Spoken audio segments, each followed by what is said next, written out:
$1,200 for road tax, Tubby. You don't need me to spell it out, right?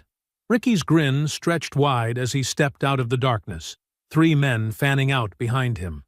He drove his palm hard into Marcus Calloway's shoulder, all 320 pounds of him barely rocking. Marcus said nothing. His hands stayed at his sides. His breathing stayed even. But what Ricky and the 3 lackeys couldn't see was that the overweight trucker standing quietly under these yellow parking lot lights had spent 22 years doing things to enemy combatants that would never appear in any newspaper. Before continuing, comment where in the world you are watching from and make sure to subscribe, because tomorrow's story is one you can't miss. The Holland fuel stop appeared out of the Tennessee dark like the last ember of a dying fire. Marcus Calloway eased his foot off the accelerator and let Blue Thunder bleed down to a crawl. The big Cobalt Peterbilt groaned as it rolled off I-40, tires crunching over cracked asphalt that hadn't seen a repair crew in years. He checked his mirrors out of habit. Nothing behind him but black highway and cold sky. No other rigs, no headlights, nothing. Just him and the road, and 12 miles of silence in every direction. He pulled up to the pump island and killed the engine. The cab went quiet. Marcus sat there for a moment, the way he always did, just listening. Wind moving through the tree line. A loose piece of metal siding on the fuel stop's roof ticking in the breeze. That was it. That was all. He checked his watch. 12:15 a.m. He climbed down from the cab carefully, the way a big man learns to do after enough years of bad knees and cold nights. 320 pounds of him descended the steps with practiced patience. He zipped his jacket against the November chill and walked toward the diner's front door, gravel crunching under his boots. The bell above the door chimed when he pushed through. The place was almost empty. Fluorescent lights buzzed overhead, washing everything in pale yellow. 4 stools at the counter, 6 booths along the window, a pie case with 2 sad slices left in it, a hand-lettered sign on the wall that read, Lauren's, open for 24 hours. Since 1987. The woman behind the counter, Lauren Holland herself, all 67 years of her, looked up when Marcus walked in. She was a small black woman with reading glasses pushed up into silver hair and a dish towel over her shoulder. Her face was the kind that had smiled 1,000 times and earned every line doing it. But right now, she was not smiling. Her hands were shaking, just slightly. But Marcus noticed. He noticed everything. "Evening," he said. "Evening, honey." Her voice was steady enough on the surface. Practiced. "Everything is fine. Coffee? Please." He settled onto a stool at the counter and pulled off his cap. Marcus Calloway looked every bit of his 48 years. Broad through the shoulders, heavy through the middle, with the kind of stillness about him that most people mistook for slowness. He wasn't slow. He was just a man who had learned a long time ago that you didn't spend energy unless you needed to. While Lauren poured, he took a slow look around the diner the way a man does when he's pretending not to. That's when he saw the boy in the corner booth. Young, mid-20s at most, Hispanic, work jacket, worn boots, the look of a long-haul driver still dusty from the road. He was sitting completely still, with both hands wrapped around a coffee mug, like it was the only warm thing left in the world. His bottom lip was split and crusted dark. His right eye had the early yellow shadow of a bruise forming underneath it. He was staring at nothing. Marcus drank his coffee. He let a few minutes pass. Then he picked up his mug and moved to the corner booth and sat down across from the young man. The boy looked up, startled, wary. "You all right?" Marcus asked. The boy looked at Lauren. She turned away to wipe the counter.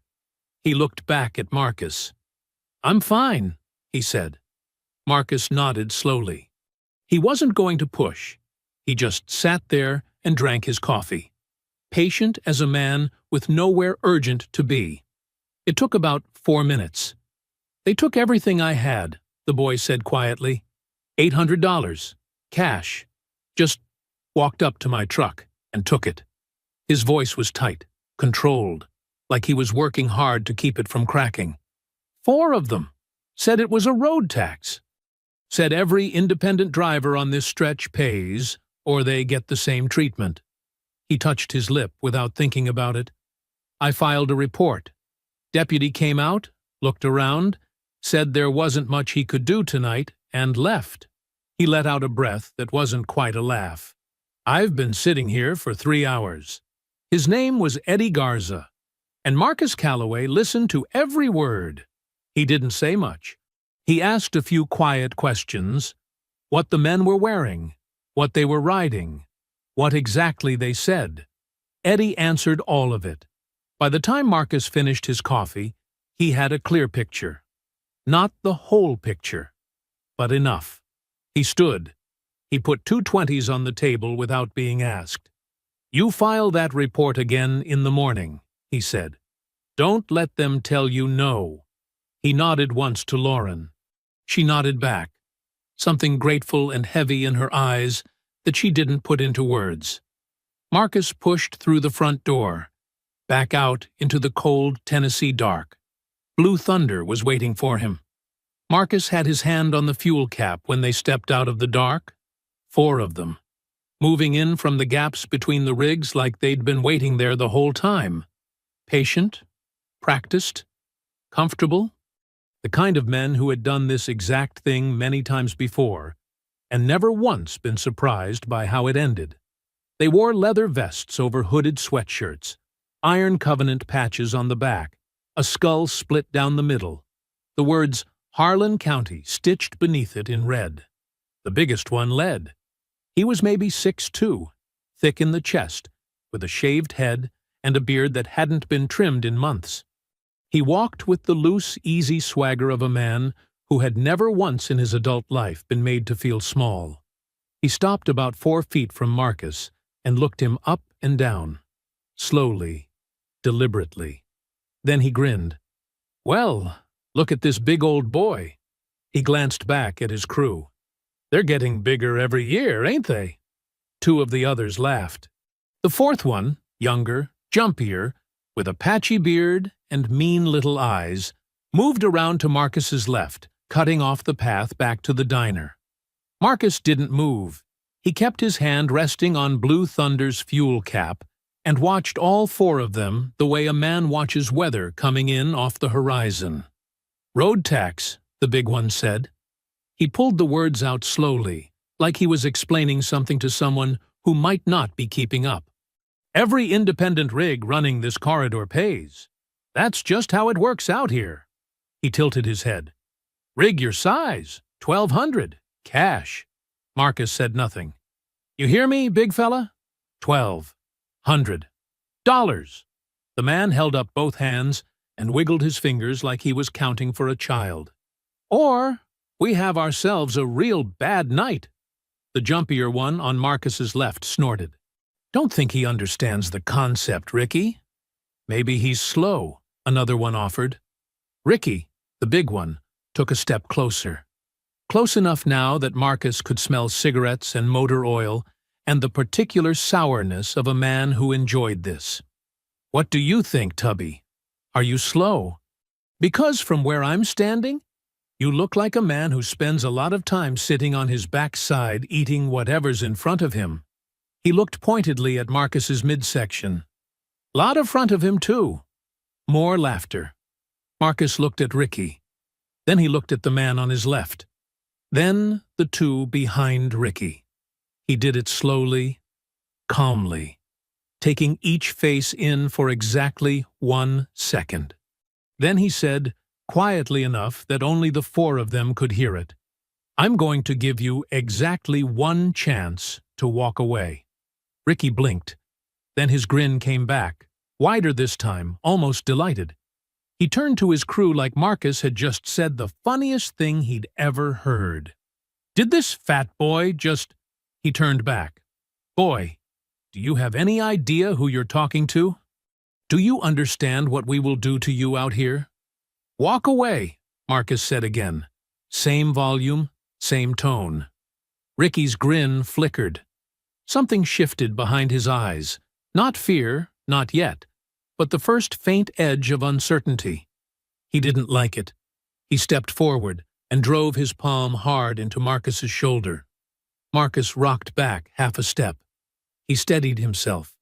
He rolled his neck once, a slow, deliberate rotation, like a man settling in for something that required his full attention. And his eyes went somewhere else entirely. Not angry, not wild. Something much quieter than that. Something that had no temperature to it at all. Ricky saw it. His grin died completely. He opened his mouth. The fourth man, the jumpy one on Marcus's left, reached for Marcus's jacket. That was the last decision any of them made for a while. The fourth man ran. His boots slapped the asphalt, and he was gone into the dark between the rigs without looking back. Marcus watched him go. He didn't move to follow. He stood at the side of Blue Thunder and looked down at the three men on the ground with the same unhurried calm he'd carried in through the diner door 20 minutes ago. Ricky was on his back, staring up at the black Tennessee sky with an expression that was mostly confusion. Marcus dusted his jacket off with one hand. 11 seconds. That was all it had taken. Here is what 11 seconds looked like. The jumpy one on Marcus's left grabbed for his jacket with his right hand. That was his mistake. Reaching instead of striking, the way amateurs always did. Marcus didn't step back. He stepped into it, rotating at the hip, and took the reaching wrist in both hands. One sharp, controlled motion downward against the joint. The crack was quiet and definitive, like a green branch snapping. The man folded sideways, making a sound that wasn't quite a word. 1. Ricky was already moving. A big man's charge, head low, shoulders forward. He had weight and anger and absolutely nothing else. Marcus sidestepped with more speed than a 320-pound man was supposed to have, used Ricky's own momentum, and redirected him face first into the asphalt with a flat palm between his shoulder blades. Ricky hit the ground hard and didn't bounce. 2. The third man was smarter. He hung back for a half-second, recalibrating. That half-second was all Marcus needed. He closed the distance in 2 steps, got an arm across the man's chest before he could set his feet, and walked him backward into Blue Thunder's front grill. He pinned him there with a forearm the size of a railroad tie pressed across his collarbone. Not crushing, just completely and utterly immovable. The man's feet scrambled at the asphalt and found no purchase. 3. Marcus held him there and turned his head toward the fourth man. The fourth man ran. Marcus released the third man, who slid down Blue Thunder's grill and sat on the asphalt with his back against the bumper, breathing in shallow, stunned pulls. Marcus stepped back and looked at all 3 of them. Ricky face down and groaning, the jumpy one curled over his broken wrist, the third one sitting against the truck, like his bones had stopped working. There was no rage in Marcus's face, no satisfaction either. Just the flat, finished calm of a man who had done a necessary thing and was now done doing it. He checked each of them quickly and efficiently. Pulse, breathing, pupil response on Ricky, who'd hit the ground hard. Nobody was dying. Nobody had a neck injury. They were going to hurt for a while, but they would all go home. He reached down and picked up the roll of cash that had fallen from Ricky's jacket pocket when he hit the ground. He didn't count it. He just held it for a moment, then walked back across the lot toward the rigs. Inside the diner, 2 faces were pressed against the window glass. Lauren had both hands flat on the counter, her body completely still.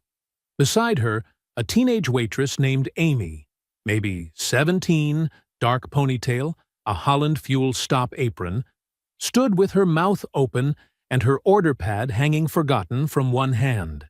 In the corner booth, Eddie Garza was on his feet, staring out the window with an expression caught somewhere between disbelief and something that looked almost like hope. Marcus pushed through the door. The bell chimed. He walked to Eddie's booth and set the cash roll on the table without ceremony. It was more than $800. Ricky had apparently been having a good night. "That's yours," Marcus said. Eddie stared at it. Marcus looked at Lauren. "Call 911. Tell them there are 3 men in your parking lot who need a deputy and possibly an ambulance. Don't tell them anything else." Lauren nodded. Her hands had stopped shaking. "You—" Amy started, then stopped, staring at Marcus like he had just stepped out of a television set. Marcus looked at Eddie one more time. "File that report again in the morning," he said. "Walk in there and put it on the desk, and don't leave until somebody takes it. You hear me?" Eddie nodded. His jaw was working like he wanted to say something and hadn't found it yet. Marcus put his cap back on and walked out. He had Blue Thunder moving by 12:47 a.m. The on-ramp for I-40 East was empty. Marcus merged into the right lane and settled in. One hand easy on the wheel, the big engine finding its rhythm beneath him. Behind him, the lights of Holland Fuel Stop shrank in the side mirrors and disappeared around a curve in the tree line. Ahead was nothing but black highway and white centerline markings ticking past in the headlights, one after another, like seconds being counted off. Marcus drove. He didn't look back. 40 miles east of Harlan, the highway opened up and the tension in Marcus's shoulders began, slowly, to unwind. He drove the way he always drove at this hour, steady in the right lane, no radio, just the engine and the road and the particular kind of quiet that only existed in the middle of the night on an empty interstate. The kind of quiet that didn't ask anything of you. He thought about the 3 men in the parking lot. He thought about Eddie Garza's split lip. He thought about the way Lauren's hands had been shaking. Then he pressed the Bluetooth button on the steering wheel and dialed Nia. She answered on the second ring. "Hey, Daddy." Her voice filled the cab like warm light, and Marcus felt something in his chest loosen that he hadn't even realized was tight. "Hey, baby, I wake you?" "No." A soft laugh. "I was up studying. Ms. Patterson moved the history test to Thursday, and I'm only halfway through the chapter." "Thursday. You've got time." "Daddy, it's already Tuesday." "Then you better stop answering the phone." She groaned, the dramatic, full-bodied groan of a 16-year-old who felt deeply misunderstood. I needed a break. My eyes were crossing. A pause, the sound of her closing a textbook. "Where are you?" "Eastern Tennessee. Just made a stop. Heading toward Knoxville." "Same stretch again?" "Same stretch." "Daddy." Her tone carried the particular combination of affection and exasperation that she had been perfecting since she was about 14. "You know there are other roads." "I know the exits on this one," he said. She laughed, and it was so much like her mother's laugh, the shape of it, the warmth of it, that Marcus went quiet for just a moment. "How'd the game go?" he asked. "We won. Jasmine made the last shot with 4 seconds left and everybody completely lost their minds." She paused. "I almost called you, but it was late.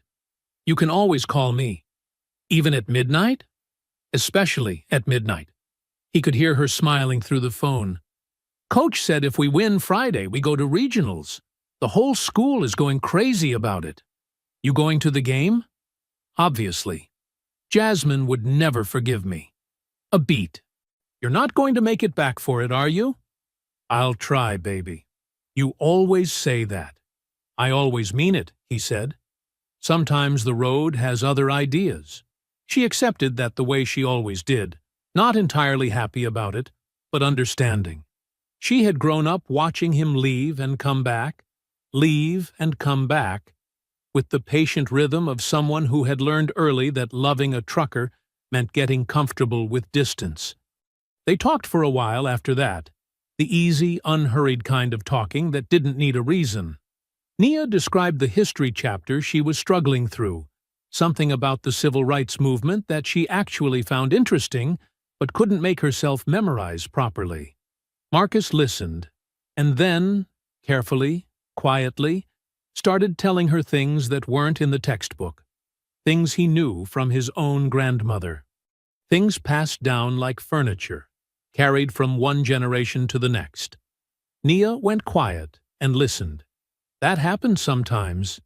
This particular stillness she got when she realized her father knew something nobody had thought to write down. "Why don't they put that part in the book?" she asked. "Because somebody decided what went in the book," Marcus said simply. A pause. "That's kind of messed up." "Yes, it is," she laughed softly.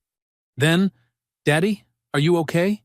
You sound, I don't know, different." He kept his voice easy. "Long night? I'm fine." "Okay." She didn't fully believe him. She never fully believed him when he said fine. But she let it sit. "I'm going back to studying." "Good. Drink some water. Don't stay up past midnight." "It's already past midnight."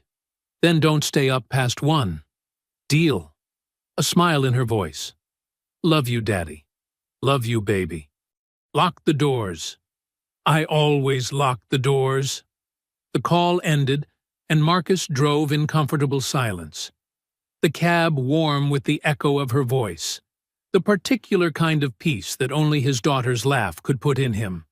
He thought about the history chapter. He thought about Friday's basketball game. He thought about trying to make it back in time.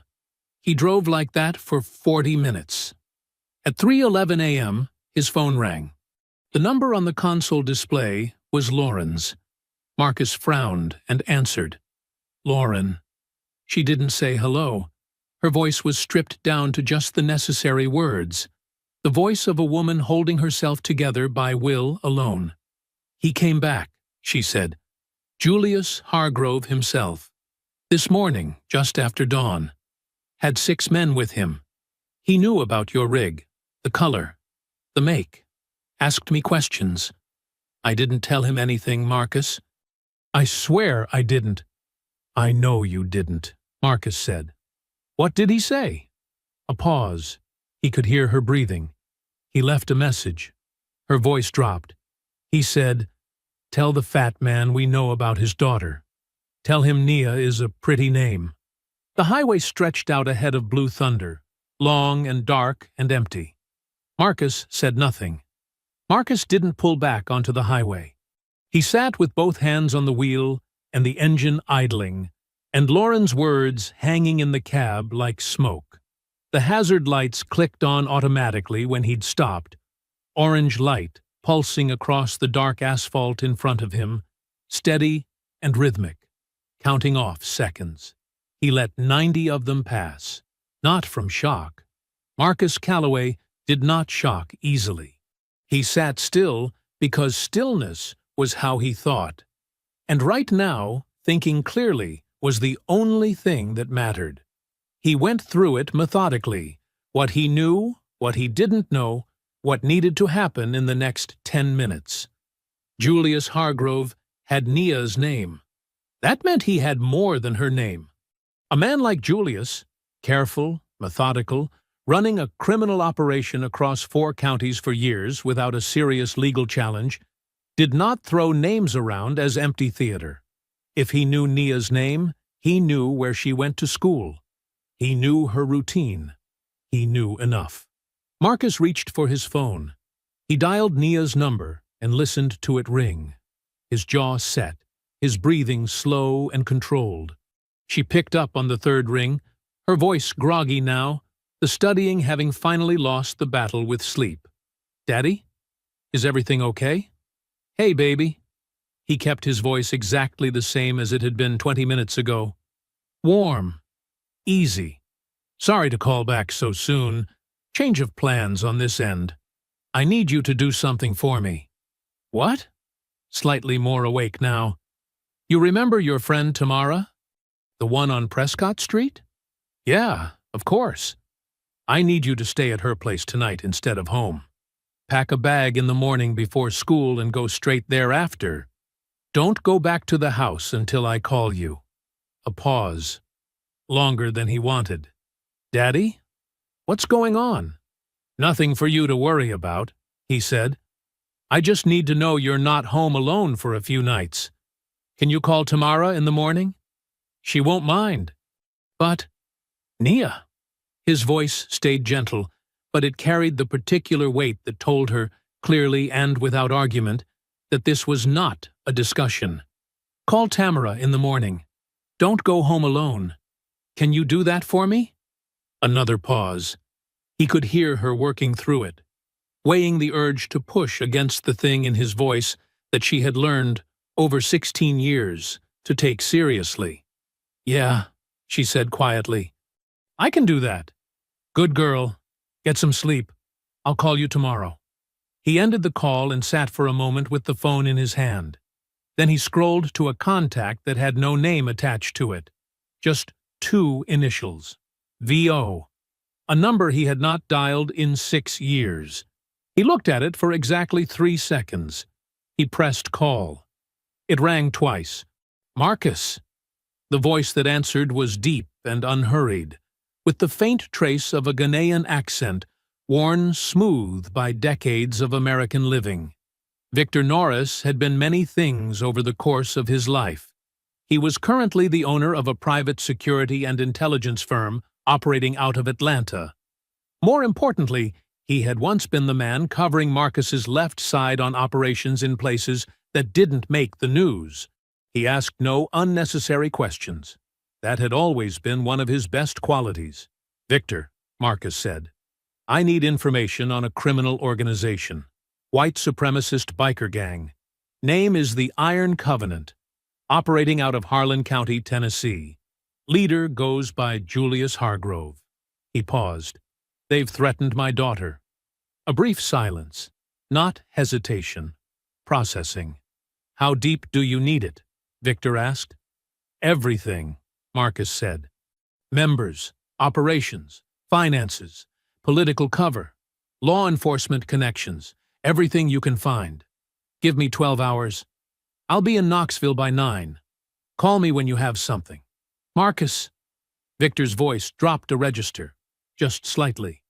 How bad is it? Marcus looked out through the windshield at the empty Tennessee highway stretching away into the dark. He thought about Ricky and his 3 friends in the parking lot. He thought about Julius Hargrove showing up at Lauren's diner with 6 men before dawn. He thought about the way those words had sounded in Lauren's voice. Tell him Nia is a pretty name? I don't know yet, Marcus said. That's why I need 12 hours. He ended the call. Clicked off the hazard lights. Put Blue Thunder in gear. The highway opened up ahead of him, and Marcus drove east toward Knoxville, steady and silent in the dark, already thinking 3 moves ahead. Marcus delivered his load to a distribution warehouse on the eastern edge of Knoxville at 8:52 a.m. He backed Blue Thunder into the receiving dock with the mechanical precision of a man who had done it 10,000 times, climbed down, signed the paperwork, and exchanged exactly 12 words with the dock supervisor. Then he pulled the rig to the far end of the truck stop lot across the street, cut the engine, and waited. He ate a sandwich from the cooler behind his seat. He drank 2 cups of coffee from his thermos. He watched the lot fill up and thin out as the day moved through its hours. Morning rush giving way to the midday lull, the lull giving way to the afternoon. Drivers came and went. Nobody paid him any attention. A big man in a cobalt truck, parked and quiet. He called Nia at 3 o'clock. She was between classes, her voice bright and distracted, the way it got when the school hallway was loud around her. She confirmed she was going to Tamara's after the final bell. She asked if everything was okay. He said yes. She said okay, in the tone that meant she still didn't entirely believe him, but she trusted him enough to let it go. He told her he'd call that evening. He meant it. At 9:47 p.m., Victor called. "Talk to me," Marcus said. Victor talked for 22 minutes, without stopping. Marcus listened to every word without interrupting once. The Iron Covenant was not a biker gang. That was the first and most important thing Victor established. It had the appearance of one: the vests, the patches, the motorcycles, the rural Tennessee territory. But underneath the surface it was a functioning criminal enterprise, structured and deliberate, with income streams and a hierarchy and long-term strategic thinking behind every move it made. 63 active members across 4 counties. Leadership concentrated in Harlan County under Julius Hargrove, with regional captains overseeing operations in the surrounding areas. The extortion corridor along I-40 had been running for 4 years. In that time, 11 independent truckers had been driven off the route permanently. Some by violence, some by sustained intimidation, some by having their loads stolen until continuing simply wasn't financially viable. Not one successful prosecution. Not one conviction. The organization's financial backbone was a company called Harlan Freight Solutions, a legitimate trucking dispatch business that the Covenant had absorbed through a campaign of threats and property destruction against the original owner, a 61-year-old man named Gerald Pitts, who had sold at a catastrophic loss just to make it stop. Through Harlan Freight, extortion proceeds were laundered alongside legitimate dispatch revenue and fed into 3 other businesses: a car wash, a storage facility, and a small construction company. All of them clean on paper, all of them owned by men connected to Julius Hargrove by blood or loyalty. County Commissioner Dale Gandler sat on the Harlan County Budget and Oversight Committee and had been receiving payments from the Covenant for 3 years. His influence kept the county sheriff's office politically neutered, underfunded, understaffed, and acutely aware that certain investigations were not going to be rewarded. The FBI had noticed. An organized crime task force agent out of the Memphis field office, Agent Diane Thorson, had been building a RICO case for 18 months. She was smart and aggressive, and she had, at one point, a credible cooperating witness, a former mid-level Covenant member named Terry Chavez, no relation to the commissioner, who had been willing to testify about the financial structure of the organization. 6 weeks ago, Terry Chavez disappeared. No body, no trace. The case stalled. Julius Hargrove, Victor said, former Tennessee Department of Corrections, prison guard for 11 years at Riverbend Maximum Security, terminated after a brutality investigation, inmate injuries that were documented but never fully prosecuted. He spent 3 years building the Covenant after that. He is not impulsive. He does not make mistakes out of ego. Every move this organization makes has been calculated well in advance. A pause. Marcus, these are not the 4 men in the parking lot. I know, Marcus said. There are 63 of them. I heard you the first time. Victor was quiet for a moment. What are you going to do? Marcus looked out through the windshield at the dark lot. A light rain had started sometime in the last hour, tapping softly against the cab roof.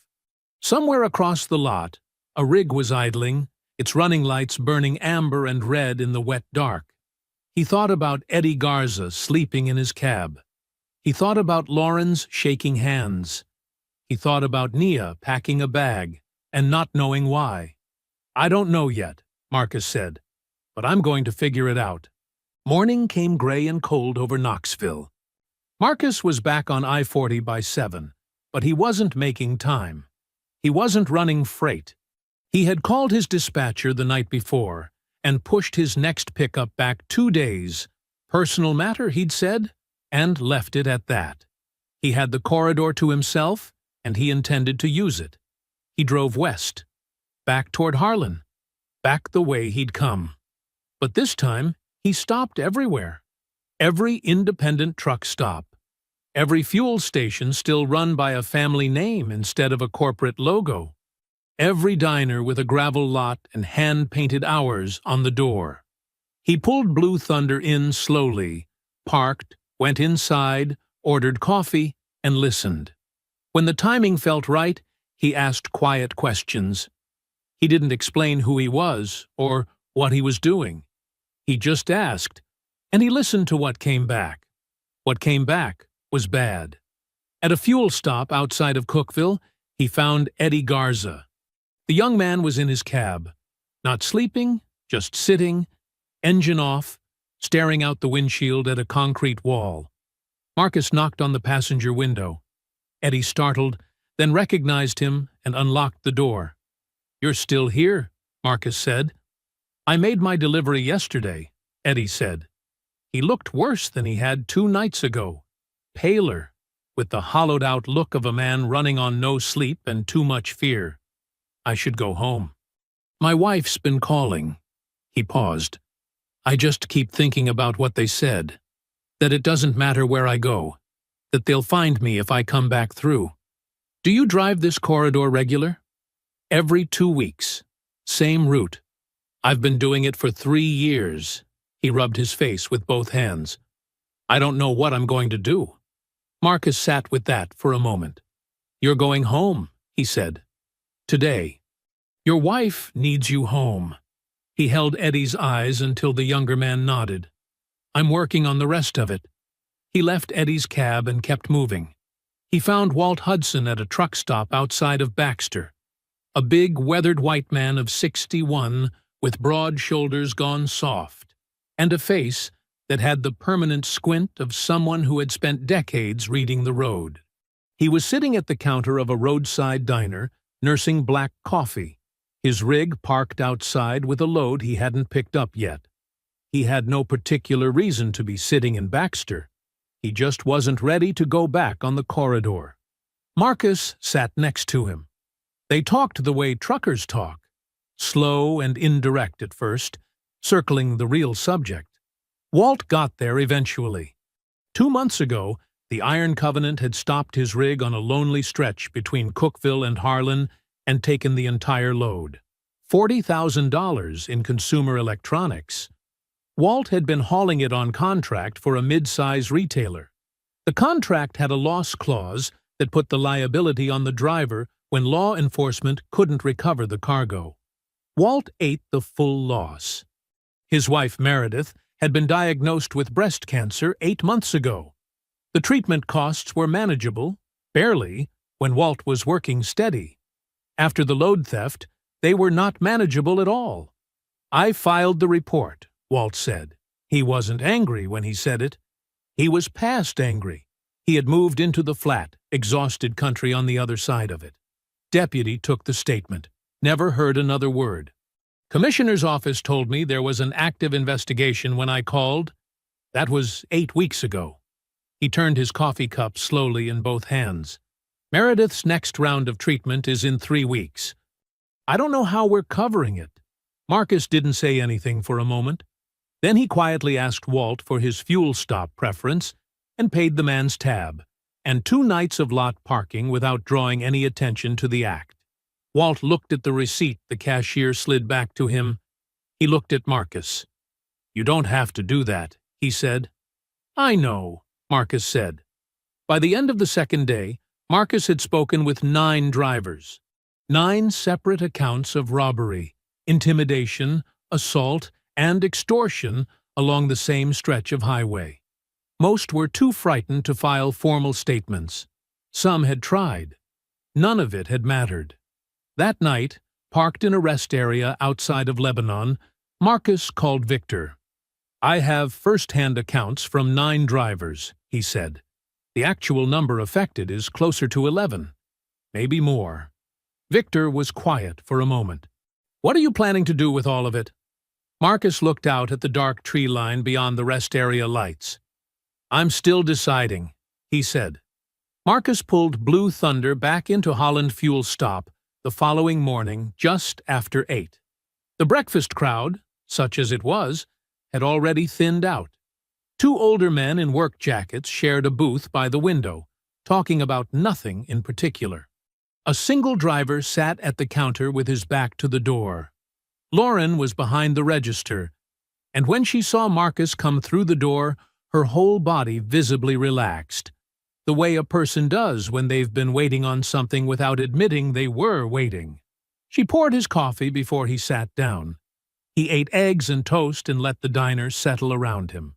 When the two men in the booth paid their tab and left, Lauren came around the counter and sat across from Marcus. She kept her voice low out of habit, even though there was nobody close enough to hear. "There's something I should have given you before," she said. She reached into the front pocket of her apron and set a business card on the table between them. White card, federal government seal, clean black type. Special Agent Diane Thorson, FBI, Organized Crime Task Force, Memphis Field Office. "She came through here about 6 months ago," Lauren said. "Sat right where you're sitting, ordered coffee, asked quiet questions. Careful woman. Didn't say much about what she was building, but she was building something." Lauren tapped the card once with one finger. "I didn't give her much. I was scared. Still am." She paused. "But you're not." Marcus picked up the card and looked at it. He sat with it for nearly an hour after Lauren went back to work, turning it over, thinking through what Victor had told him about the stalled investigation, the disappeared witness, the 18 months of work that had gone nowhere. An FBI agent who wanted Julius Hargrove badly enough to drive 80 miles into Harlan County and sit in a diner asking quiet questions was an agent who had run out of easier options. That meant she might be willing to work with what he had.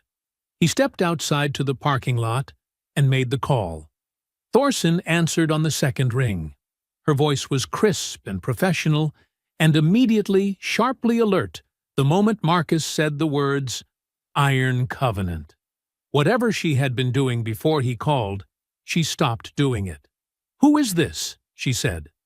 "Someone with current intelligence on the Covenant's operations along I-40. Patrol routes, extortion schedule, 2 laundering transactions in the last 30 days. He paused. "I want to meet." A brief silence. He could hear her thinking, assessing, weighing, deciding. "When?" she said. "Today. Somewhere between here and Memphis." Neutral ground. They agreed on a truck stop diner in Jackson, Tennessee, 80 miles west of Harlan. Anonymous enough, busy enough that 2 people having a quiet conversation at a corner table wouldn't attract any attention. Marcus drove straight there. He arrived first, took a table in the back corner, ordered coffee, and waited. Thorson walked in 40 minutes later. She was in her early 40s, medium height, with dark hair pulled back, and the kind of face that gave nothing away without deciding to. She wore civilian clothes, jeans, a dark jacket, but she moved through the diner like a person accustomed to reading rooms. She spotted Marcus immediately and came directly to the table without any pretense of looking around. She sat down, put nothing on the table, and looked at him with clear, measuring eyes. "You're not a federal informant," she said. It wasn't a question. "No." "Law enforcement?" "Former military." "Which branch?" "Navy." She studied him for another moment. "What do you want out of this?" "The same thing you want," Marcus said. "Julius Hargrove in federal custody, and his organization dismantled." "And if I ask why?" "They threatened my daughter," Marcus said simply. Something shifted in Thorson's expression. Not softness exactly, but a recalibration. She leaned forward slightly. "Tell me what you have," Marcus told her. He laid it out cleanly and in order. The patrol routes he had personally observed, the extortion schedule Eddie and the other drivers had described, the specific timing and location of 2 cash transactions he had traced to front businesses in the Harlan Freight network through Victor's intelligence. He gave her names, dates, and license plate numbers from memory. By the time he finished, Thorson was sitting very still. "How long did it take you to gather this?" she said. 4 days. She looked at him steadily. My team has been working this case for 18 months. I know, Marcus said. She absorbed that without reacting to it. Then, I want to continue sharing intelligence. Regular contact. Agreed, Marcus said, but all contact goes through your personal cell. Not your office line, not your official channels. He held her eyes. Personal cell only. She frowned slightly. Why? Marcus kept his expression neutral. He had his reasons. He wasn't ready to share them yet, not until he was more certain. Call it caution, he said. Thorson looked at him for a long moment. Then she took out a pen, wrote a number on a paper napkin, and slid it across the table. Personal cell, she said. They parted in the parking lot 20 minutes later. Marcus stood at Blue Thunder's door and watched Thorson's dark sedan pull out onto the highway and disappear west toward Memphis. He stood there for a long moment after her taillights faded. The Jackson truck stop hummed around him. Diesel engines, distant CB chatter, the ordinary sounds of the road. He got in the cab. He sat with both hands in his lap and stared at the windshield. Something about the meeting had gone well. He knew that. Something about it also sat slightly wrong, in a way he couldn't fully name yet. He put Blue Thunder in gear and headed back east. 2 days passed without incident. Marcus ran a short freight haul out of Nashville, a routine load, 200 miles round trip, partly to keep money coming in and partly to give himself legitimate reason to be moving through the corridor. He checked in with Nia each evening. She was settled at Tamara's, annoyed about the history test she felt she'd underperformed on, and asking with increasing frequency when she could go back home. He told her soon. He meant it as a promise, not a comfort. He and Thorson exchanged 2 brief calls. Operational details, nothing sensitive. She confirmed she was cross-referencing his intelligence with existing case files. She sounded focused and encouraged. Marcus told her nothing about Victor. He told her nothing about the financial records he and Victor had begun discussing as a potential next move. He kept the calls short. Something still sat wrong. He just hadn't found the shape of it yet.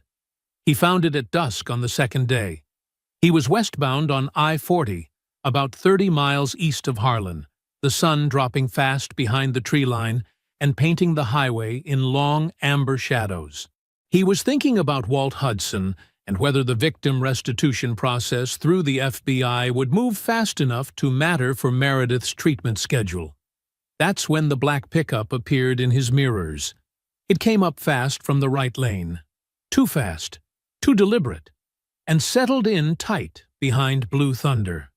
Marcus checked his speed. He was running 62 in a 65 zone. The pickup had no reason to be that close. He watched it for 30 seconds without changing anything about how he was driving. Then a second pickup came up the left lane and matched his speed exactly, boxing him in from the side. Ahead, a third vehicle, another black pickup, same model, sat on the shoulder of the next on-ramp with its flashers off, engine running. As Marcus approached, it pulled forward and drifted to the center of the right lane. Boxed from behind, boxed from the left, slowed from the front. Marcus brought Blue Thunder to a stop on the highway shoulder with calm, unhurried movements. He set the brake. He kept both hands visible on the wheel. 4 men got out of the vehicles, not Ricky's crew, not the same faces from the fuel stop. These were senior men. Older, calmer.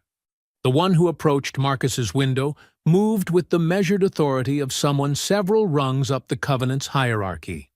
He wore no expression worth reading. Marcus rolled the window down. The man looked up at him without speaking for a moment. Then, Julius wanted you to hear this directly. 2 days ago, Thursday morning, you met with a federal agent at a diner in Jackson. Table in the back corner. You talked for about 40 minutes. You gave her patrol routes, transaction locations, and 3 names. He let that sit. Julius had a full summary of the conversation by 2 o'clock that same afternoon. Marcus said nothing. He kept his face still. "He's not angry," the man continued. "He wants you to understand something. The reach of this organization extends further than you've calculated for." He paused. "He also wanted you to know he respects what you did to those 4 men in the parking lot. He doesn't hold grudges about it. He holds information. There's a difference." He looked at Marcus steadily. "He's watching what you decide to do next." The man walked back to his truck. The 3 vehicles pulled away in an unhurried convoy and were gone around a curve in the road within 30 seconds. Marcus sat on the shoulder for a long time. He played it back with precision. Every detail of the Jackson meeting. The time, the location, the content of what he'd shared. Thorson had not told anyone they were meeting. He certainly hadn't. The summary had reached Julius within 4 hours of the conversation ending, which meant someone inside Thorson's field office had been watching her contacts and movements and reporting back in near real time. The FBI's Organized Crime Task Force had a leak. A paid leak, almost certainly. Someone who had been on Julius's payroll long enough to be the reason an 18-month investigation had stalled and a cooperating witness had vanished. Every piece of intelligence Marcus had given Thorson was now compromised. Every approach that ran through official channels was compromised. The entire FBI route, the clean, legitimate, by-the-book path to bringing Julius down, was a door with Julius standing on the other side of it. He called Victor. "The meeting with Thorson," Marcus said. "Julius had a full summary within 4 hours. Someone inside her office is feeding him her contact list in real time." Victor was quiet for exactly 3 seconds. "That changes the entire approach." "Yes," Marcus said. "It does." He looked out at the empty highway. The last of the daylight was gone now. Just a dark road, and the distant glow of an overpass half a mile ahead. "Victor," he said, "I need a new plan." Marcus spent the next 2 days off the road entirely. He parked Blue Thunder at a commercial lot outside of Lebanon and worked from the cab, phone calls, satellite maps on Victor's secure line, long stretches of silence while he thought through angles and contingencies. He checked in with Nia each evening. She was restless at Tamara's, bored with sleeping on a couch, increasingly frustrated with the open-ended nature of the arrangement. She had a basketball game. Friday she didn't want to miss. She had a life she wanted to get back to. "Soon," Marcus told her each time. He meant it more urgently than she knew. Victor called on the morning of the second day with something specific. The Covenant's extortion operation generated significant physical evidence, stolen goods, cash records, documentation of payments. That material had to be stored somewhere. Victor's intelligence pointed to a converted warehouse on a rural property 6 miles south of Harlan. A former grain storage facility, now surrounded by chain-link fencing, with 2 exterior access points and a dedicated records office in the northwest corner of the building. The financial documentation stored there covered 3 years of the Covenant's full operation. Ledgers, transaction logs, payment records connecting the front businesses to the laundering pipeline, names, dates, amounts. Victor had obtained a detailed layout from commercial satellite imaging. He walked Marcus through it on the phone with the calm precision of a man who had planned this type of operation many times before in considerably less forgiving environments. 2 guards on exterior rotation, Victor said. They switch every 3 hours.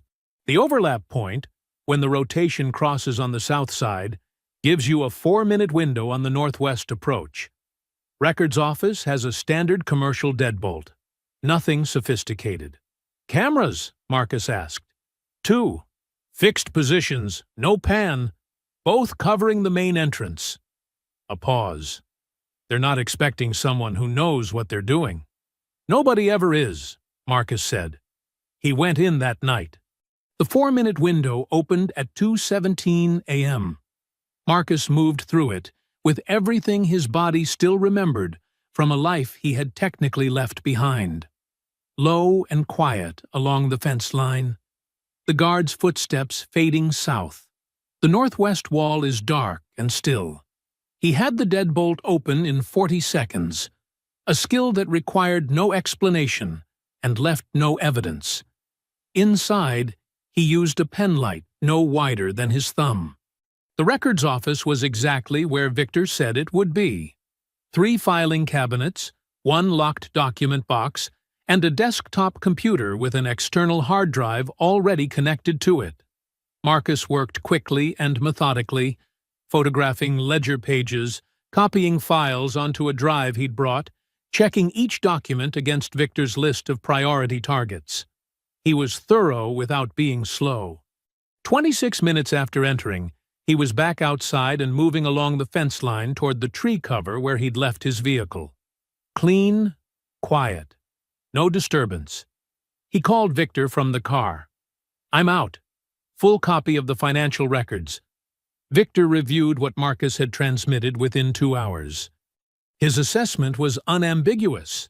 The records documented multi-state money laundering operations connecting Julius Hargrove and 7 senior Covenant members to wire fraud, extortion, and organized criminal enterprise, federal RICO violations across 3 states. 40 years of exposure minimum for Julius alone. "This is everything," Victor said. "This ends them." For the first time in days, Marcus slept. At 6:47 a.m., an unknown number called. Marcus was awake. He was always awake before 7, sitting in the parking lot of a roadside diner outside Lebanon, with a cup of coffee going cold in his hand. He looked at the number. He didn't recognize it. He answered anyway. "Good morning." The voice was calm, almost pleasant, unhurried in the particular way of a man who believed, completely and without question, that he controlled everything happening around him. "You're better than I thought you were. I want you to know I mean that as a genuine compliment." Julius Hargrove. "The warehouse was a test," Julius continued. "I needed to understand exactly what I was dealing with. Now I do." A brief pause. "While you were inside my building last night, I had 3 men watching a young girl's movements in your city. She left her friend's apartment at 6 this morning to go pick up some things from home. My men picked her up off the street at 6:15. Another pause, shorter.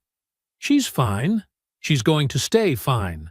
That part is entirely up to you." Marcus's hand tightened around the phone. "Here are my terms," Julius said.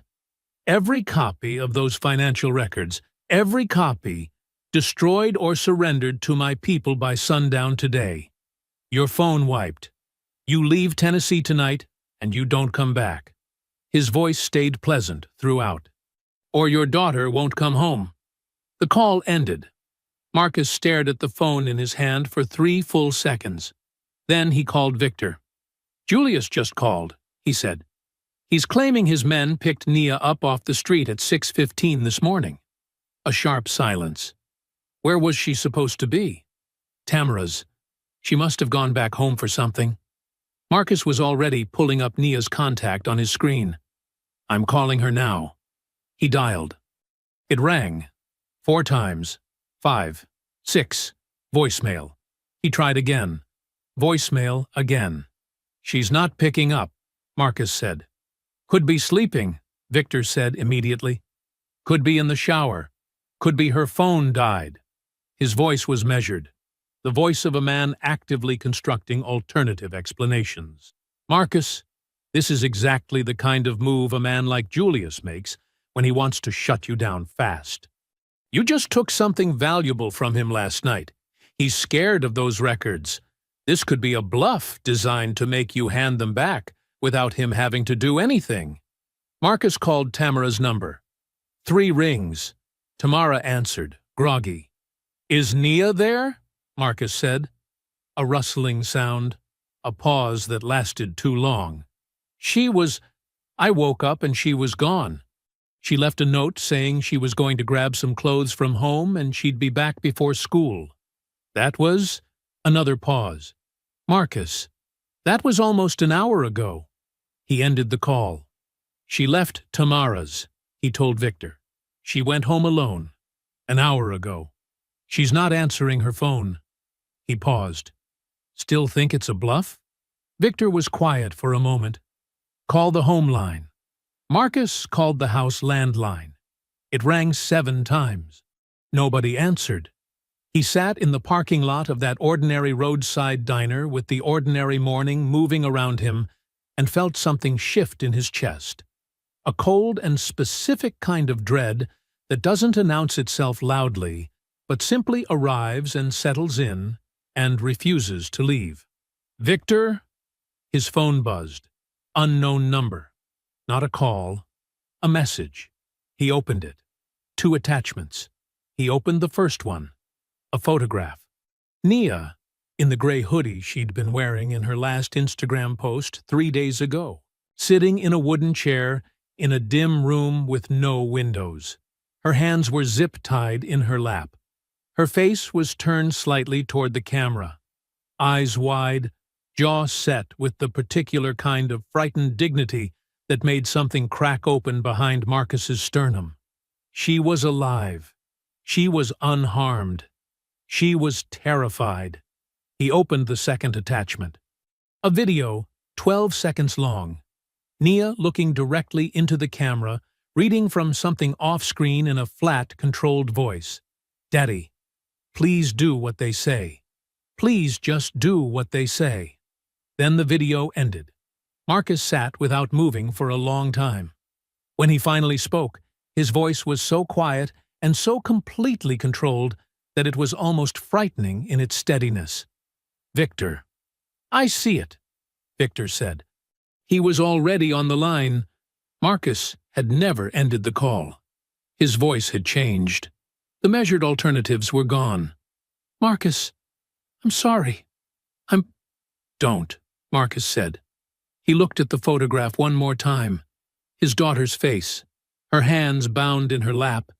The hoodie she'd picked because it was warm and comfortable, and she hadn't known she needed to be anywhere except home. Get me everything, Marcus said. Every location, every face, every patrol route at that compound, every exit, every guard rotation. He paused. All of it. Now! Victor's voice came back quietly and firmly, the voice of a man who had followed Marcus into dark places before and was prepared to do it again. Give me 2 hours. You've got 1, Marcus said. He put the phone down and looked out through the windshield. The diner behind him hummed with the ordinary sounds of an ordinary day. Coffee being poured, a door swinging open, someone laughing at something that didn't matter at all. 30 men at that compound. He knew. He didn't care. Marcus sat in the parking lot with the phone face down on the passenger seat and both hands resting in his lap. The morning moved around him. Trucks pulling in and out. A family loading into a minivan. A cashier sweeping the sidewalk in front of the diner entrance. None of it touched him. He was somewhere else entirely. He was in the quiet space he had learned to find a long time ago, in circumstances where falling apart was not an available option. A place behind the noise, behind the fear, behind the image of his daughter's face in that photograph, where everything became very simple and very clear. He had 9 hours until sundown. He thought for 11 minutes without moving. Then he picked up the phone. The first call was to Deputy Riley Lockwood. Lockwood answered on the 3rd ring with the careful wariness of a man who had learned to approach unknown numbers with caution. When he heard Marcus's voice, he went quiet. Not hostile, just watchful. I need 15 minutes of your time, Marcus said, not as a deputy, as a man. A pause. Go ahead. Marcus laid it out in plain, sequential order. Commissioner Dale Gandler, payments from the Covenant for 3 years, documented in financial records Marcus now possessed. The FBI's organized crime case, stalled not by lack of evidence, but by a paid source inside the Memphis field office feeding Julius Hargrove information about active contacts and informants. The disappeared witness, Terry Chavez. 11 victimized drivers, most too frightened to file formal statements, whose accounts Marcus had gathered personally. He gave Lockwood names, dates, and specific figures from the financial records, enough that no reasonable man could dismiss what he was hearing as speculation. Lockwood didn't interrupt once. "The records are going to a federal judge in Nashville before noon today," Marcus said. "Outside local jurisdiction.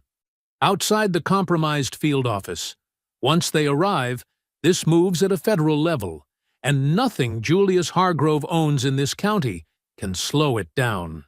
He paused. "I'm not asking you to cross your line, Riley. I know where your line is, and I respect it. I'm asking you to be on the right side of it when the smoke clears. Because it is going to clear. Today." A long silence. Marcus could hear Lockwood breathing slowly on the other end, a man working through something heavy in real time. "My wife would tell me I've been on the wrong side of it for 2 years already," Lockwood said quietly. "What do you say?" Marcus asked. Another silence, shorter this time. "What do you need?" Marcus told him.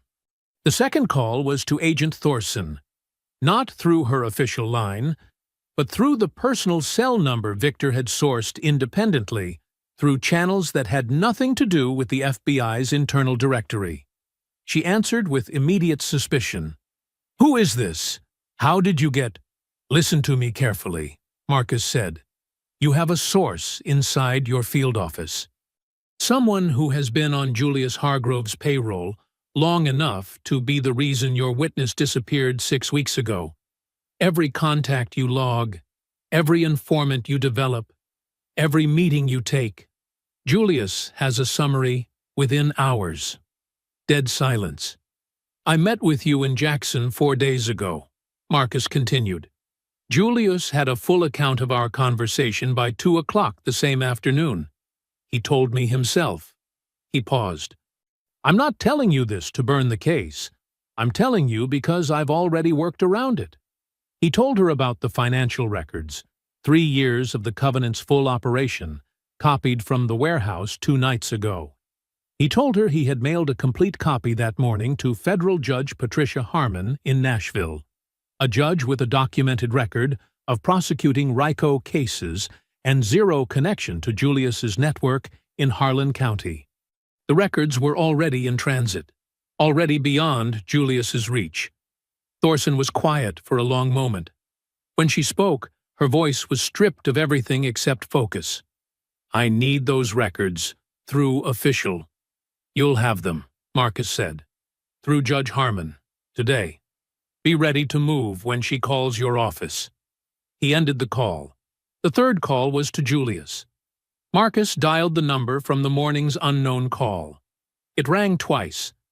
"I wasn't sure you'd call back," Julius said. The pleasantness was still there, smooth and unhurried. "I'm coming to the compound," Marcus said. "Alone. No records, no phone backup, no federal contacts. Just me, coming to bring my daughter home. You give me your word she's unharmed, and this ends tonight." A pause. Then Julius's voice came back warm with satisfaction, the sound of a man who believed, fully and finally, that he had broken something. "Come on then," Julius said. "We'll be waiting." Marcus ended the call. He put Blue Thunder in gear. The access road to the Covenant's compound was 12 miles of cracked county blacktop that narrowed gradually as it pushed deeper into the rural dark. Tree line pressing in from both sides, no street lights, no houses, nothing but the occasional reflective marker post catching Blue Thunder's headlights and throwing them back. Marcus drove it at 40 miles an hour. No reason to rush, no reason to hide. He had called Victor one final time before leaving Lebanon. Victor confirmed his position. A ridge 400 yards northeast of the compound perimeter, with line of sight to the external generator housing he had accessed during a daylight reconnaissance 2 hours earlier. Victor had what he needed. He was ready. Marcus had told him, "Wait for the rig to stop. Then give me 60 seconds. Victor had said, "Come back out, Marcus." Marcus hadn't answered that. He'd just ended the call and driven. The compound appeared through the trees at 6:09 p.m. It sat on what had once been a working farm. A main farmhouse, 2-story, wood-framed, with a covered porch running the full front length. 4 outbuildings arranged in a loose arc behind it. Too large, too small. A gravel yard connecting everything, worn bare by years of vehicle traffic. Chain-link perimeter fencing running the full property boundary, 8 feet high, topped with 2 strands of wire. A single gate on the access road side, wide enough for a truck. The last of the day's light was going fast. That brief amber window when everything looks soft and the shadows run long, and the compound's exterior flood lamps had already clicked on, washing the yard in flat white light. Marcus counted 8 men visible from the road before he even reached the gate. 2 on the porch, 2 in the yard, 4 more positioned at intervals along the fence line. All of them watching the access road. All of them watching him come. He drove Blue Thunder straight up to the gate and stopped. The gate was closed. A padlocked chain held it shut. Marcus set the brake. He did not get out. He positioned Blue Thunder's nose 2 feet from the gate, close enough that opening it would require moving the truck. And moving the truck required him. He killed the headlights, but left the engine running. Then he sat. From the farmhouse porch, Julius Hargrove watched. He stood with both hands resting on the porch rail, relaxed, composed, flanked on his left by Alvin and on his right by 2 senior Covenant men. He looked at the rig sitting at his gate and said something to the man beside him. The man nodded and signaled toward the yard. 2 Covenant members walked toward the gate. Marcus watched them come through the windshield. He watched the porch. He watched the fence line. He tracked every position simultaneously, the way he had been trained to do in environments considerably more dangerous than a Tennessee farm at dusk. He checked the clock on the dash.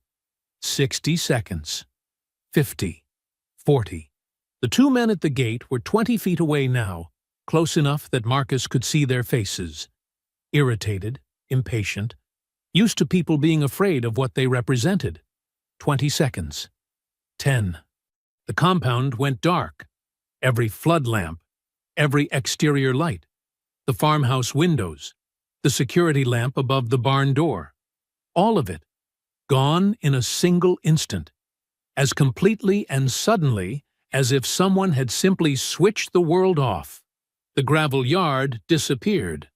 The fence line disappeared. The 2 men at the gate froze in the abrupt blackness, 10 feet from Blue Thunder's bumper, suddenly unable to see anything at all. From the porch came shouting.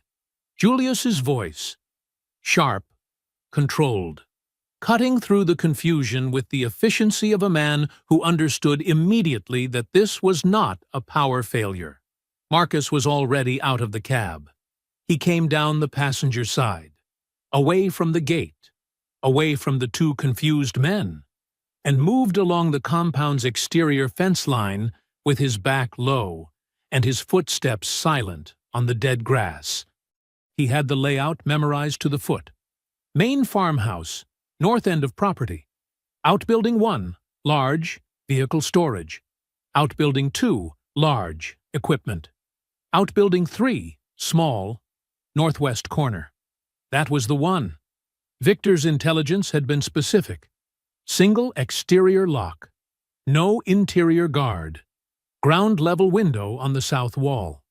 Behind him, the compound yard erupted in flashlight beams and shouted instructions, men colliding with their own disorganization, Julius's voice trying to impose order on chaos that was moving too fast for order to catch. Marcus reached the 3rd outbuilding. He pressed his back against the wall and listened. From inside, faint, barely audible over the noise in the yard, the sound of someone breathing fast and trying very hard to stay quiet. Marcus put his mouth close to the wall. "Nia," he said, barely above a whisper. The breathing stopped. Then, "Daddy." The south wall window was exactly where Victor said it would be. Marcus found it by touch, a single pane frame, older than the fencing around it. The latch corroded enough that it gave with steady upward pressure and no sound worth worrying about. He had it open in 8 seconds. He went through it sideways, lowering himself to the floor with the controlled care of a big man who understood that silence was worth more than speed right now. Inside, the outbuilding smelled like motor oil and cold concrete. No windows on the other 3 walls. No light source at all. Pure black. "Nia," he said quietly. "Talk to me. Here." Her voice came from his left. 10 feet, maybe 12. Tight and controlled. The way her voice got when she was scared, but refusing to let the scared win. He had heard that particular quality in her voice exactly once before, when she was 11 years old and fell off her bicycle and broke her wrist, and she had looked up at him from the ground with tears running down her face and said, "I'm okay, Daddy," before he even reached her. He moved toward her voice. His hand found her shoulder first.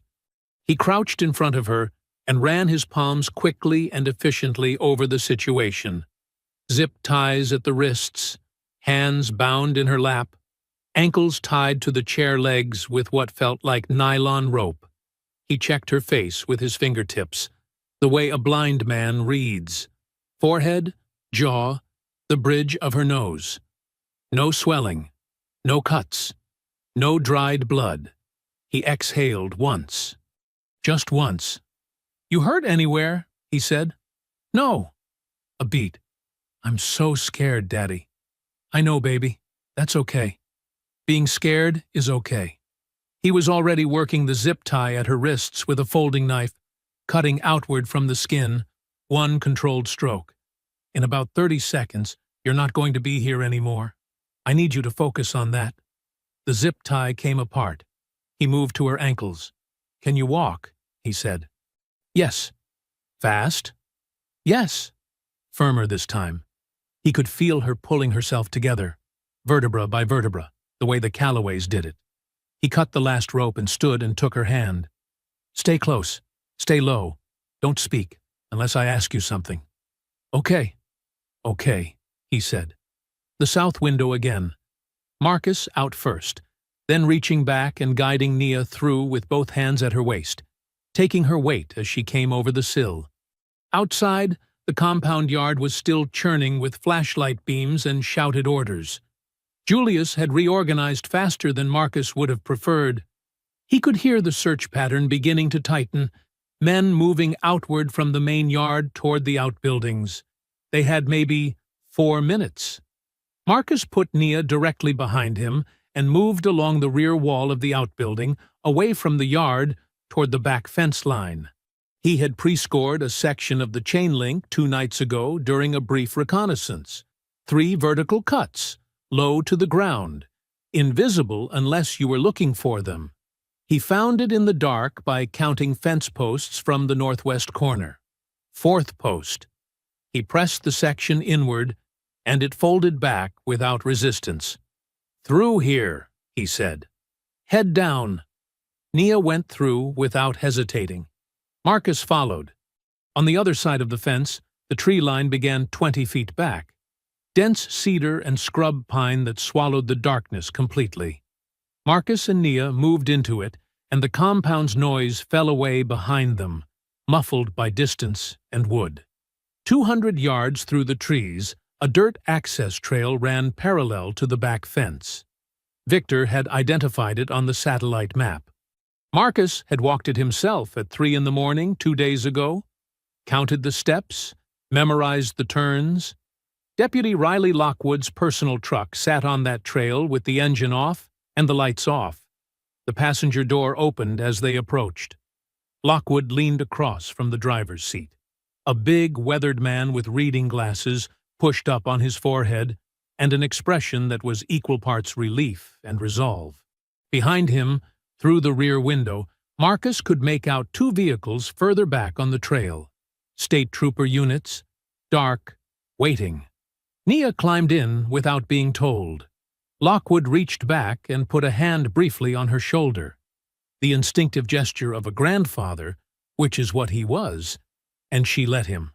Marcus stood at the open passenger door.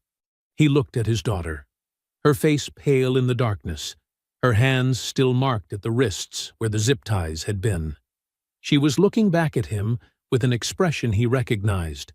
It was the same expression her mother used to give him at airport departures, the one that said, "Come back," without saying anything at all. "Go with Riley," Marcus said. "Don't get out of this truck for any reason. I'll call you when it's done." "Daddy?" "Nia." She held his eyes for one more second. Then she nodded. Lockwood met Marcus's gaze over the roof of the cab. Something passed between them. Not words, just the mutual understanding of two men who both knew what came next. Lockwood gave a single nod. "She's safe," Lockwood said. "Go." Marcus stepped back from the truck. Lockwood pulled the door shut quietly, started the engine low, and rolled down the trail without lights. Marcus watched the truck disappear into the tree line. Then he turned around. Behind him, through 200 yards of cedar and scrub pine and chain-link fence, the Covenant's compound blazed with flashlights and furious, disorganized voices. Julius's men were discovering the empty chair. They were discovering the cut fence. They were beginning, slowly and with dawning comprehension, to understand what was happening. Marcus rolled his neck once and walked back toward the fence. Marcus came back through the fence the same way he'd left. He pressed the pre-scored section inward, moved through low, and straightened on the other side. The compound yard was 20 feet ahead, a chaos of crossing flashlight beams and men shouting over each other, the search pattern pulling outward toward the outbuildings. Someone had found the empty chair. He could tell by the shift in the shouting, the way it went from urgent to furious in the span of about 4 seconds. Marcus stepped out of the tree line and walked directly into the yard. He didn't run. Running was panic, and panic was noise, and noise was other people's terms. He moved through the dark spaces between the flashlight beams the way he had been trained to move, deliberate, low, using the confusion itself as cover. 3 men passed within 30 feet of him without seeing him. The 4th one turned at the wrong moment. Marcus put him down quietly and kept moving. The 2nd man came out from behind the vehicle storage barn with a flashlight swinging wide. The beam caught Marcus across the chest for half a second. Long enough. The man opened his mouth. Marcus closed the distance in 3 steps and removed the option of making noise. The flashlight hit the gravel. Marcus caught it before it bounced. He clicked it off and set it down. 2 down. Moving.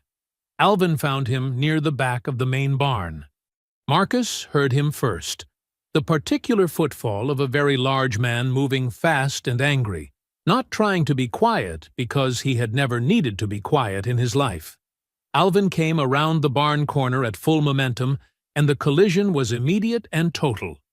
2 large bodies meeting at speed in the dark. And for a moment, it was simply a matter of who absorbed it better. They were almost the same size. That surprised Priest. Most things surprised Alvin eventually. What followed was not clean. It was not clinical. It was the kind of fight that happens between 2 big men who both know how to take damage. Grinding and close and brutally physical, with no room for technique and no room for anything except endurance and will. Alvin drove Marcus back into the barn wall hard enough to knock the wind out of him. Marcus felt his left shoulder wrench against the wood, and fire traveled down his arm. He bit down on it and kept his feet. He got his right forearm under Priest's chin and pushed, creating an inch of space, which was all he needed.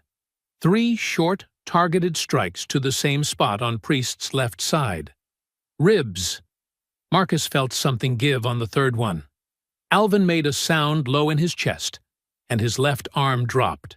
Marcus took the opening. Alvin went down against the barn wall and stayed there, shoulder dislocated, breathing in the ragged, shallow pulls of a man with damaged ribs. He was not getting up. Marcus straightened, pressed his right hand briefly against his own shoulder, and felt the deep grinding ache of something not fully right. He rolled it once. It moved. Good enough. He had a cut above his left eye from somewhere. He hadn't felt it happen. Blood was running warm and steady into his eyebrow. He wiped it with the back of his hand and kept moving.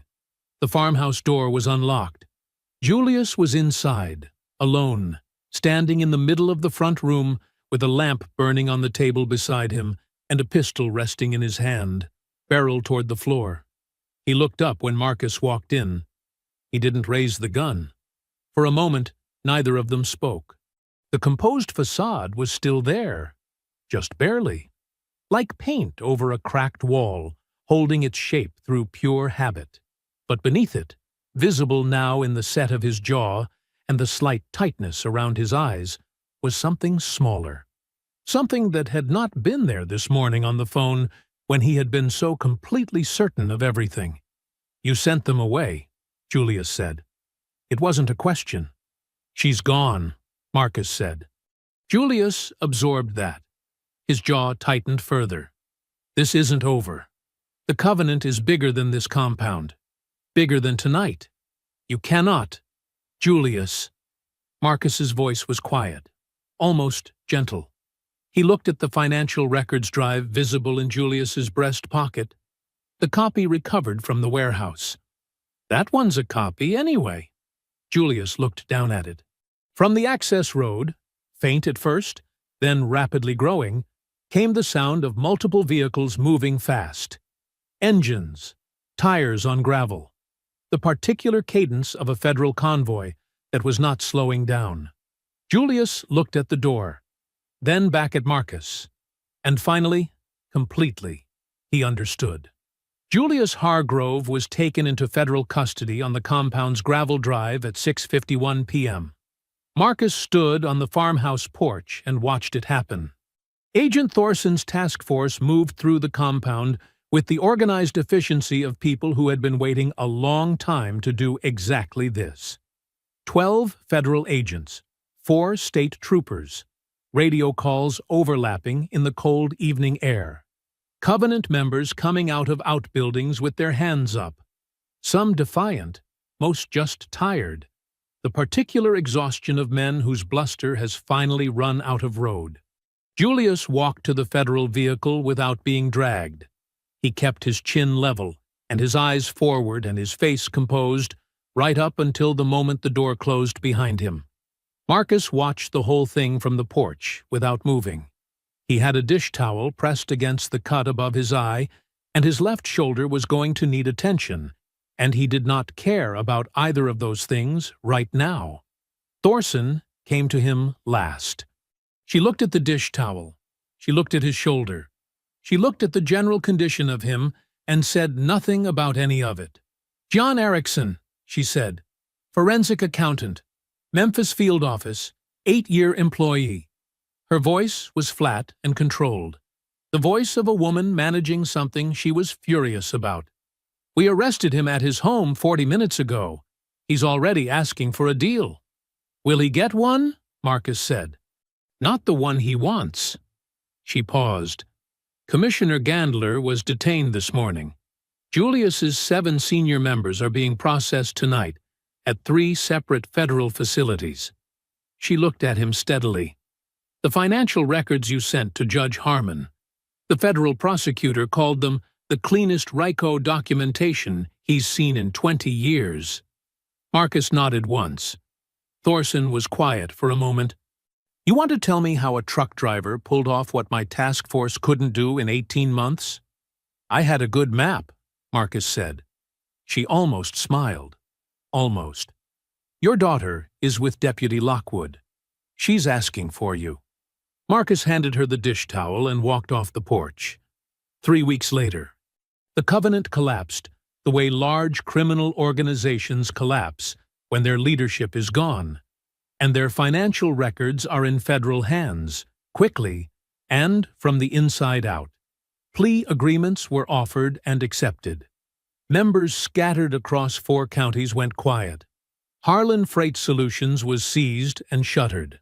The car wash, the storage facility, and the construction company followed within days. The corridor along I-40 that had belonged to the Iron Covenant for 4 years became, almost overnight, just a road again.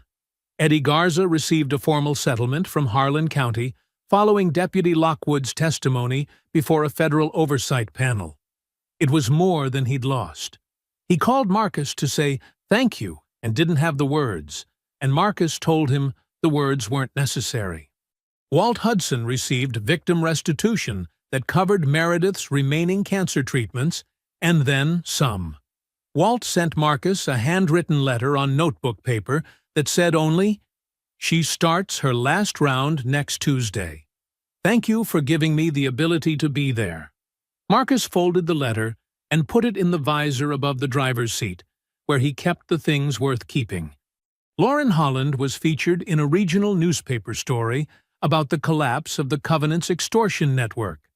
The reporter called her the heart of the resistance on the I-40 corridor. Lauren thought that was a bit much. She framed the article anyway and hung it beside the register, right next to the hand-lettered sign that had been there since 1987. Nia went back to school on a Monday morning. She told exactly 2 people what had happened: Tamara and her history teacher, Ms. Patterson, who noticed the marks on her wrists and asked quietly after class. Nia was back at practice by Wednesday. She did not miss Friday's game. Marcus made sure of that. He sat in the 3rd row of the bleachers at Nia's high school gymnasium on a Friday night, still moving carefully on account of his shoulder, wearing a clean jacket and holding a paper cup of concession stand hot chocolate that tasted mostly like cardboard and didn't matter at all. The gym was loud and warm and packed. Parents and students and teachers crammed onto wooden bleachers that groaned under the combined weight of everyone who had shown up. The cheerleaders were at full volume. The buzzer sounded every few minutes. Sneakers squeaked on the hardwood, and the scoreboard's lights blinked, and somewhere behind Marcus 2 fathers were arguing about a foul call with the intensity of men who had nothing more important to do tonight. Marcus thought that was just about the finest thing he had ever heard. Number 14 on the court was Nia Calloway, fast and precise and completely absorbed in the game, moving like someone who had made a decision earlier in the week to put fear behind her and keep living forward. She didn't know exactly where her father was sitting. She hadn't seen him come in. Then she did. She was bringing the ball up the court when she spotted him. 3rd row. Big man in a clean jacket, a paper cup in one hand and the quietest smile she had ever seen on his face. She almost broke stride. She caught herself. But for just a half second, her whole face changed. She gave him one small nod. He gave her one back. Marcus settled back against the bleachers and watched his daughter play. He thought about Dolores. How she would have been here, right beside him, probably louder than both of them combined. Probably on her feet by now, regardless of what the scoreboard said. He felt that absence the way he always felt it, not as a wound anymore, but as a shape. A presence defined by its outline. He had learned to carry it. He held his cardboard hot chocolate and watched Nia move across that court, alive and whole and entirely herself, and felt something settle in his chest that had not been settled in a very long time. Jasmine made the last shot with 4 seconds left. The gym lost its mind. Marcus stood up with everyone else and clapped until his good shoulder ached, grinning in the noise and the light, like a man who had earned exactly this moment and intended to feel every second of it. Early the next morning, before the sun was fully up, Marcus loaded Blue Thunder and drove south out of Nashville on empty roads. He thought about a letter folded in his visor. He thought about a newspaper article hanging on a diner wall. He thought about a man named Julius Hargrove sitting in a federal holding facility with 40 years of consequences ahead of him. He thought about a girl in a number 14 jersey hitting her stride on a hardwood floor, and the way she had looked at him from across that gym. Her whole face saying everything that needed to be said. Marcus pointed Blue Thunder south into the pale morning and drove, carrying nothing heavy anymore. If you enjoyed the story, leave a like to support my channel, and subscribe so that you do not miss out on the next one. On the screen, I have picked 2 special stories just for you. Have a wonderful day.